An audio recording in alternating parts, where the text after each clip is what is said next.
নমস্কার, আমি গল্প পাঠে মৌ।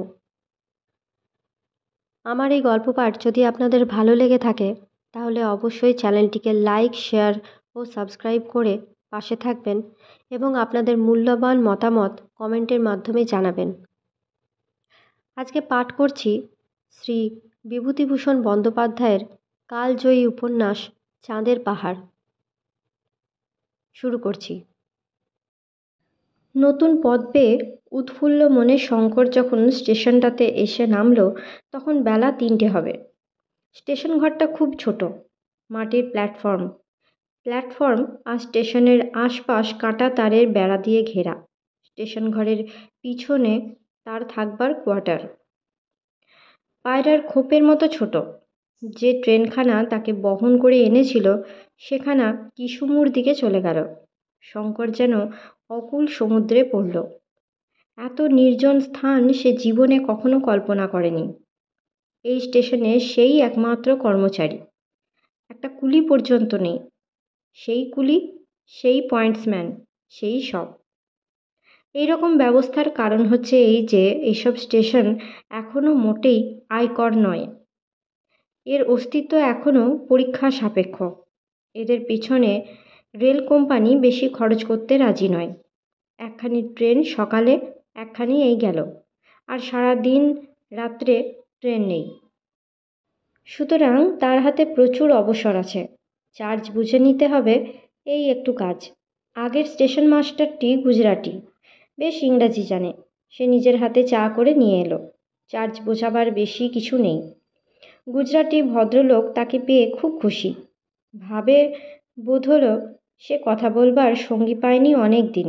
দুজনে প্ল্যাটফর্মে এদিক ওদিক পায়চারি করলে। শঙ্কর বললে, কাঁটাতারের বেড়া দিয়ে ঘেরা কেন? গুজরাটি ভদ্রলোক বললে, ও কিছু নয়, নির্জন জায়গা তাই। শঙ্করের মনে হলো কি একটা কথা লোকটা গোপন করে গেল। শঙ্করও আর পীড়াপিড়ি করলে না। রাত্রে ভদ্রলোক রুটি গড়ে শঙ্করকে খাবার নিমন্ত্রণ করলে। খেতে বসে হঠাৎ লোকটি চেঁচিয়ে উঠল, এই যা, ভুলে গিয়েছি। কি হলো? খাবার জল নেই মোটে, ট্রেন থেকে নিতে একদম ভুলে গিয়েছি। সে কি, এখানে জল কোথাও পাওয়া যায় না? কোথাও না, একটা কুয়ো আছে, তার জল বেজায় তেতো আর কষা। সে জলে বাসন মাজা ছাড়া আর কোনো কাজ হয় না। খাবার জল ট্রেন থেকে নিয়ে যাই। বেশ জায়গা বটে, খাবার জল নেই, মানুষজন নেই, এখানে স্টেশন করেছে কেন শঙ্কর বুঝতে পারল না। পরদিন সকালে ভূতপূর্ব স্টেশন মাস্টার চলে গেল। শঙ্কর পড়ল একা। নিজের কাজ করে, রাঁধে খায়, ট্রেনের সময় প্ল্যাটফর্মে গিয়ে দাঁড়ায়। দুপুরে বই পড়ে কি বড় টেবিলটাতে শুয়ে ঘুমোয়। বিকেলের দিকে ছায়া পড়লে প্ল্যাটফর্মে পায়চারি করে। স্টেশনের চারধার ঘিরে ধুধু সীমাহীন প্রান্তর। দীর্ঘ ঘাসের বন, মাঝে ইউকা বাবলা গাছ। দূরে পাহাড়ের সারি সারা চক্রবাল জুড়ে। ভারী সুন্দর দৃশ্য। গুজরাটি লোকটি ওকে বারণ করে গিয়েছিল একা যেন এইসব মাঠে সে না বেড়াতে বার হয়। শঙ্কর বলেছিল, কেন? সে প্রশ্নের সন্তোষজনক উত্তর ভদ্রলোকটির কাছ থেকে পাওয়া যায়নি, কিন্তু তার উত্তর অন্য দিক থেকে সে রাত্রেই মিলল। রাত বেশি না হতেই আহারাদি সেরে শঙ্কর স্টেশন ঘরে বাতি জ্বালিয়ে বসে ডায়েরি লিখছে। স্টেশন ঘরেই সে শোবে। সামনের কাঁচ বসানো দরজাটি বন্ধ আছে, কিন্তু আগল দেওয়া নেই। কিসের শব্দ শুনে সে দরজার দিকে চেয়ে দেখে দরজার ঠিক বাইরে কাচের নাক লাগিয়ে প্রকাণ্ড এক সিংহ। শঙ্কর কাঠের মতো বসে রইল। দরজা একটু জোর করে ঠেললেই খুলে যাবে। সেও সম্পূর্ণ নিরস্ত্র। টেবিলের ওপরে কেবল কাঠের রুলটা মাত্র আছে। সিংহটা কিন্তু কৌতুকের সঙ্গে শঙ্কর ও টেবিলের কেরোসিনের বাতিটার দিকে চেয়ে চুপ করে দাঁড়িয়ে রইল। খুব বেশিক্ষণ ছিল না, হয়তো মিনিট 2, কিন্তু শঙ্করের মনে হলো সে আর সিংহটা কতকাল ধরে পরস্পরের দিকে চেয়ে দাঁড়িয়ে আছে। তারপর সিংহ ধীরে ধীরে অনাসক্তভাবে দরজা থেকে সরে গেল। শঙ্কর হঠাৎ যেন চেতনা ফিরে পেল। সে তাড়াতাড়ি গিয়ে দরজার আগলটা তুলে দিল। ততক্ষণে সে বুঝতে পারলে স্টেশনের চারিদিকে কাঁটা তারের বেড়া কেন। কিন্তু শঙ্কর একটু ভুল করেছিল। সে আংশিকভাবে বুঝেছিল মাত্র, বাকি উত্তরটা পেতে 2-1 দিন বিলম্ব ছিল। সেটা এলো অন্য দিক থেকে। পরদিন সকালে ট্রেনের গার্ডকে সে রাত্রের ঘটনা বলল। গার্ড লোকটি ভালো, সব শুনে বললে, এসব অঞ্চলে সর্বত্রই এমন অবস্থা। এখান থেকে 12 মাইল দূরে তোমার মতো আরেকটা স্টেশন আছে, সেখানেও এই দশা। এখানে তো যে কাণ্ড। সে কী একটা বলতে যাচ্ছিল, কিন্তু হঠাৎ কথা বন্ধ করে ট্রেনে উঠে পড়ল। যাবার সময় চলন্ত ট্রেন থেকে বলে গেল, বেশ সাবধানে থেকো সর্বদা। শঙ্কর চিন্তিত হয়ে পড়ল। এরা কি কথাটা চাপা দিতে চায়? সিংহ ছাড়া আর কিছু আছে নাকি? যা হোক, সেদিন থেকে শঙ্কর প্ল্যাটফর্মে স্টেশন ঘরের সামনে রোজ আগুন জ্বালিয়ে রাখে। সন্ধ্যার আগেই দরজা বন্ধ করে স্টেশন ঘরে ঢোকে। অনেক রাত পর্যন্ত বসে পড়াশোনা করে বা ডায়েরি লেখে। রাত্রের অভিজ্ঞতা অদ্ভুত। বিস্তৃত প্রান্তরে ঘন অন্ধকার নামে। প্ল্যাটফর্মের ইউকা গাছটার ডালপালার মধ্যে দিয়ে রাত্রির বাতাস বেঁধে কেমন একটা শব্দ হয়। মাঠের মধ্যে প্রহরে প্রহরে শেয়াল ডাকে। এক একদিন গভীর রাতে দূরে কোথাও সিংহের গর্জন শুনতে পাওয়া যায়। অদ্ভুত জীবন। ঠিক এই জীবনই সে চেয়েছিল। এ তার রক্তে আছে। এই জনহীন প্রান্তর, এই রহস্যময়ী রাত্রি, অচেনা নক্ষত্রে ভরা আকাশ, এই বিপদের আশঙ্কা, এই তো জীবন। নিরাপদ শান্ত জীবন নিরীহ কেরানি হতে পারে, তার নয়।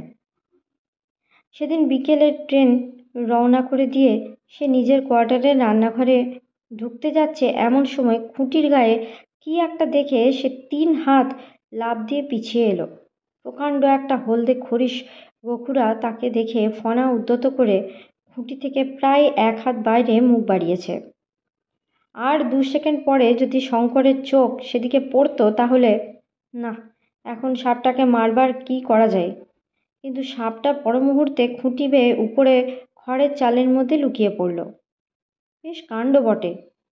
ওই ঘরে গিয়ে শঙ্করকে এখন ভাত রাঁধতে বসতে হবে। এ সিংহ নয় যে দরজা বন্ধ করে আগুন জ্বেলে রাখবে। খানিকটা ইতস্তত করে শঙ্কর অগত্যা রান্নাঘরে ঢুকলো এবং কোনো রকমে তাড়াতাড়ি রান্না সেরে সন্ধ্যা হওয়ার আগেই খাওয়া দাওয়া সাঙ্গ করে সেখান থেকে বেরিয়ে স্টেশন ঘরে এলো। কিন্তু স্টেশন ঘরেই বা বিশ্বাস কি?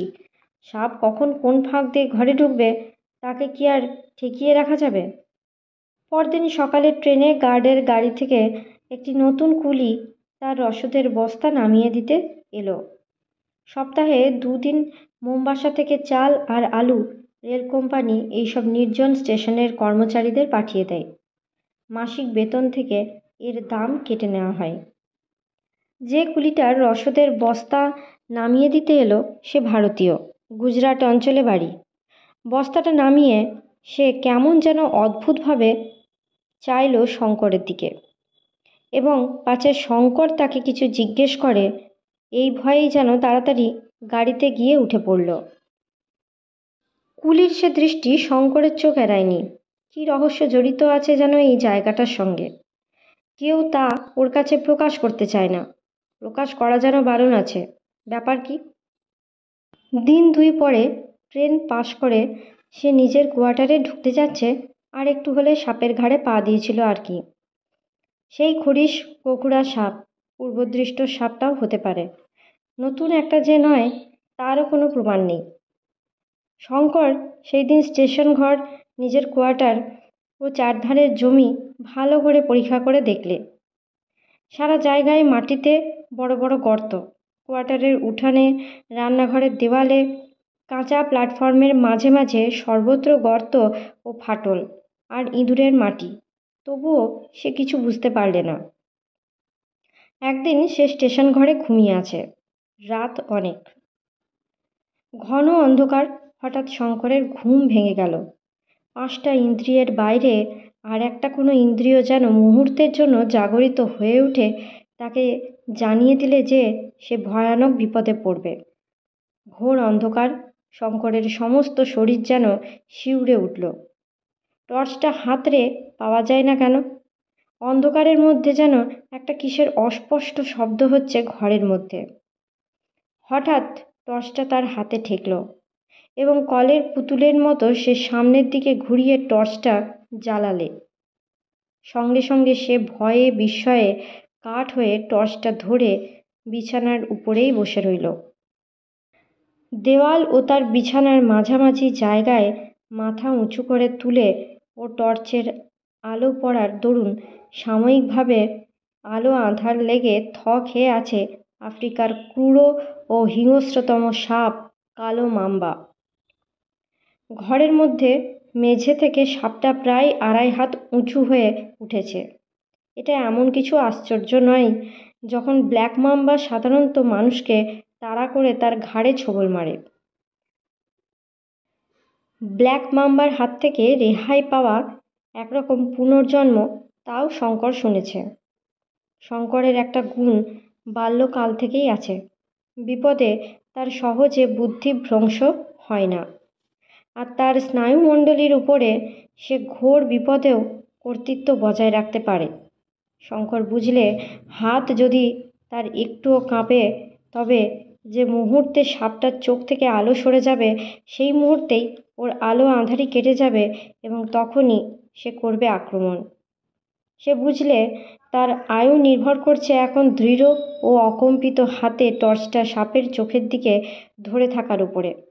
যতক্ষণ সে এরকম ধরে রাখতে পারবে ততক্ষণ সে নিরাপদ, কিন্তু যদি টর্চটা একটু এদিক ওদিক সরে যায়। শঙ্কর টর্চ ধরেই রইল। সাপের চোখ দুটো জ্বলছে যেন দুটো আলোর দানার মতো। কি ভীষণ শক্তি ও রাগ প্রকাশ পাচ্ছে চাবুকের মতো খাড়া উদ্যত তার কালো মিশমিশে সরু দেহটাতে। শঙ্কর ভুলে গেছে চারপাশের সব আসবাবপত্র, আফ্রিকা দেশটা, তার রেলের চাকরি, মোমবাসা থেকে কিসুমু লাইনটা, তার দেশ, তার বাবা মা। সমস্ত জগৎটা শূন্য হয়ে গিয়ে সামনের ওই দুটো জলজলে আলোর দানায় পরিণত হয়েছে তার বাইরে শূন্য। অন্ধকার, মৃত্যুর মতো শূন্য, প্রলয়ের পরের বিশ্বের মতো অন্ধকার। সত্য কেবল এই মহাহিংস্র উদ্যত ফনা মাম্বা, যেটা প্রত্যেক ছোবলে 1500 মিলিগ্রাম তীব্র বিষ ক্ষতস্থানে ঢুকিয়ে দিতে পারে এবং দেবার জন্যে ওত পেতেই রয়েছে। শঙ্করের হাত ঝিমঝিম করছে, আঙুল অবশ হয়ে আসছে, কনুই থেকে বগল পর্যন্ত হাতের যেন সাড় নেই। কতক্ষণ সে আর টর্চ ধরে থাকবে? আলোর দানা দুটো হয়তো সাপের চোখ নয়, জোনাকি পোকা কিংবা নক্ষত্র, কিংবা টর্চের ব্যাটারির তেজ কমে আসছে না, সাদা আলো যেন হলদে ও নিস্তেজ হয়ে আসছে না, কিন্তু জোনাকি পোকা কিংবা নক্ষত্র দুটো তেমনি জ্বলছে। রাত না দিন, ভোর হবে না সন্ধ্যা হবে। শঙ্কর নিজেকে সামলে নিলে। ওই চোখ দুটার জ্বালাময়ী দৃষ্টি তাকে যেন মোহগ্রস্ত করে তুলেছে। সে সজাগ থাকবে। এ তেপান্তরের মাঠে চেঁচালেও কেউ কোথাও নেই সে জানে। তার নিজের স্নায়ুমণ্ডলীর দৃঢ়তার উপরে নির্ভর করছে তার জীবন। কিন্তু সে পারছে না যে, হাত যেন টনটন করে অবশ হয়ে আসছে। আর কতক্ষণ সে টর্চ ধরে থাকবে? সাপে না হয় ছোবল দিক, কিন্তু হাতখানা একটু নামিয়ে সে আরাম বোধ করবে এখন। তারপরে ঘড়িতে টং টং করে 3টে বাজল। ঠিক রাত 3টে পর্যন্তই বোধহয় শঙ্করের আয়ু ছিল, কারণ 3টে বাজবার সঙ্গে সঙ্গে তার হাত কেঁপে উঠে নড়ে গেল। সামনের আলোর দানা দুটো গেল নিভে, কিন্তু সাপ কই? তাড়া করে এলো না কেন? পরক্ষণেই শঙ্কর বুঝতে পারলে সাপটাও সাময়িক মোহগ্রস্ত হয়েছে তার মতো। এই অবসর।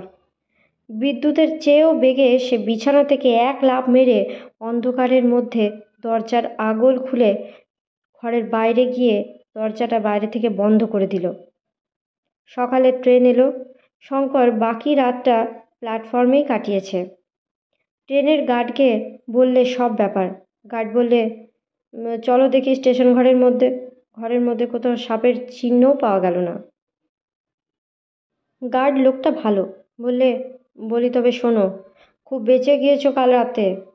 এতদিন কথাটা তোমায় বলিনি, পাছে ভয় পাও। তোমার আগে যিনি স্টেশন মাস্টার এখানে ছিলেন, তিনিও সাপের উপদ্রবেই এখান থেকে পালান।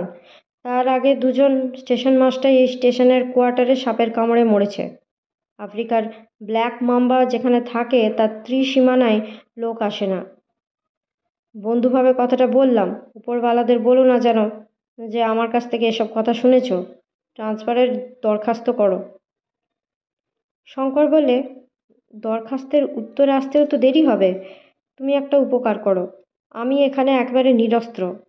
আমাকে একটা বন্দুক কি রিভলভার যাবার পথে দিয়ে যেও, আর কিছু কার্বলিক অ্যাসিড। ফিরবার পথেই কার্বলিক অ্যাসিডটা আমাকে দিয়ে যেও। ট্রেন থেকে সে একটা কুলিকে নামিয়ে নিলে এবং দুজনে মিলে সারা দিন সর্বত্র গর্ত বুঝিয়ে বেড়ালে। পরীক্ষা করে দেখে মনে হলো কাল রাত্রে স্টেশন ঘরের পশ্চিমের দেওয়ালের কোণে একটা গর্ত থেকে সাপটা বেরিয়েছিল। গর্তগুলো ইঁদুরের। বাইরের সাপ দিনমানে ইঁদুর খাবার লোভে গর্তে ঢুকেছিল হয়তো। গর্তটা বেশ ভালো করে বুঝিয়ে দিলে। ডাউন ট্রেনের গার্ডের কাছ থেকে 1 বোতল কার্বলিক অ্যাসিড পাওয়া গেল। ঘরের সর্বত্র ও আশেপাশের সে অ্যাসিড ছড়িয়ে দিল। কুলিটা তাকে একটা বড় লাঠি দিয়ে গেল।